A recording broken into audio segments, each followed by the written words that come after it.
पति पत्नी में ये जरूरी है, बिल्कुल कांच के गिलास की तरह हो। जो रिश्ते जोड़े हैं उनसे प्यार बढ़ाओ, नफरत की जगह ही नहीं होनी चाहिए। कुछ छुपाओ मत एक दूसरे से कि हाँ भाई मुझे फला आदमी मिला, उसने मेरे से बात की, आपका दोस्त मिला, उसने ये गलत हरकत की, रोको अपने दोस्त को। और पति भी बताइए उसने कहाँ कहाँ मुंह मारा है, कहाँ कहाँ गया है। वो मुंह मारे से मतलब किससे बातें की हैं कि भाई मुझे ऑफिस में ये मिल गई, वो लेडीज थी, वो गलत था उसका।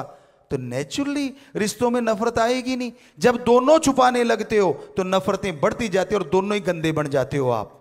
बुरा ना मानना हमारी सच्ची बात का। और क्योंकि रिश्ते तो है ही नहीं, रिश्ता तो एक नाम का है, एक साइन बोर्ड है कि मैं उसका हूं, मैं उसकी हूं, चल तो कुछ और ही रहा है। आज के टाइम में गंदगी इतनी बढ़ गई है, तो बात वहीं पे आती है, ओम हरि अल्लाह वाहिगुरु का नाम जपो, रिश्तों में भी पवित्रता जरूर आ जाएगी।